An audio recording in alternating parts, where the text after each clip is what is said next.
Hello, my name is Aaron Plowman, and today I will be demonstrating how to integrate using U substitution. Integration is a tool often used in calculus. Calculus often gets a bad rap by students as it seems at first glance to be a very difficult class. I hope through this demonstration to kind of eliminate some of those stigmas around it and show that it really is a graceful part of mathematics. Some things we're going to have to understand first, though, are first differentiation, also known as taking the derivative of a function. Taking the derivative of a function means you're finding the slope at any given point for a function. It's very useful in many fields of mathematics. The other thing we're going to have to learn how to do is take the integral, just normal integral, before we do U substitution.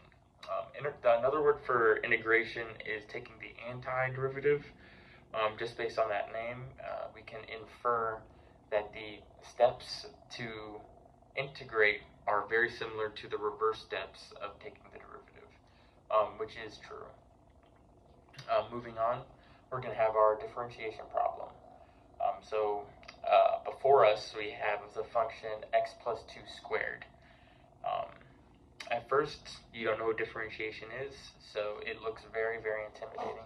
But I'm going to show you it really is simple. So we're going to move the 2 to the front and then subtract 1.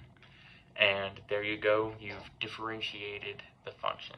So the answer to this problem would be 2x plus 2, just like that. And if you want to simplify it further, which you should, it'd be 2x plus 4. On the graph, it would look just like this. There we go.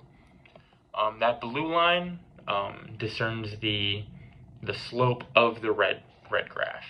So at x equals -1, right here on the red graph, we can reference the blue graph to see that the slope is 2 at that point. To prove this, I can draw a slope graph right here, and you can see that it touches the red graph only at that one point. Moving on to integration. Integration has some fancy symbols associated to it that differentiation doesn't. The most famous one is going to be this pretty little s that we have before it, and that's just going to symbolize that you're about to integrate. The other thing that you need is dx, which stands for the derivative of x that you need in order to integrate a function. And we're going to be using that a lot more when we actually use U substitution. But just seeing all these brand new fancy symbols, it may look very intimidating to you. But remembering integration is anti-differentiation. So before, where we brought the 2 forward and subtracted 1, no longer. We're going to add 1 first and then move it to the bottom. So that's all. That's all you have to do. Just by seeing this, I'm sure you can discern. There you go. That's going to be the answer to this integral problem. Almost. One very important thing that you should never leave out is your arbitrary constant. Whenever you're differentiating, you end up losing, if there's no variable that you're differentiating in your function, it's lost. And in order to make up for that with the anti-differentiation, we add an arbitrary constant to make up for that. This curve would be about like that, and it's measuring this orange area underneath the red curve. So at any point on the blue line, it measures the area from point 0 all the way to it. So the orange, or the part highlighted orange at 1 is about 1. Moving on to integration with U substitution. Okay, so this isn't something, we can't use the exact same method as we did before, unfortunately. If you look at this problem, you have x squared, parentheses, x cubed plus 2 all squared. If you try to do the same thing, you're going to have plus 1, and then bring that down, 3. But you have this other variable right here that you haven't taken account of. So we're going to add our stuff, our notations onto our function, and then we're going to use u substitution. So just like the name suggests, we're going to substitute something in this function with u. So we're going to take the parentheses and we're going to set that equal to u.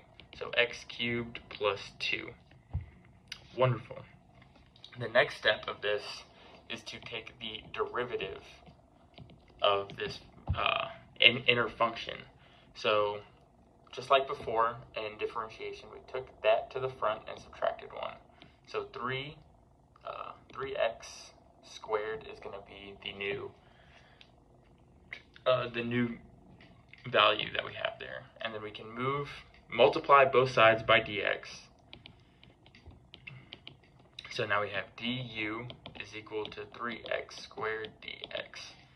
But here we find something interesting. So we see it, we have a dx here and an x squared here. Where else do we see that? We see it up in our original function. So what about this 3? Why is the 3 there? Can we get rid of the 3? Yes, we can. So if we divide both sides by 3, we can cross it out. So 1/3 du is equal to x squared dx. So the new function, or the new integral that we have, would be 1/3 integral of u squared du. So we turned this big scary function into a small, easier to understand one. Okay, it's beautiful. It's beautiful. And we can this is the exact same problem that we did in the last one, except now we have 1/3 over it, which is outside of the integral, so we don't even have to integrate that. And because we did that before, I'm just going to use u cubed over 3 times 1/3. So 1/3 times 1/3 would be 1/9. So u cubed over 9. And remember, u is equal to x cubed plus 2. So our final answer would be x cubed plus 2 over 9. And remember, you need the plus c. And there you go. You've u substituted. Thank you so much for listening to my demonstration. Have a great day.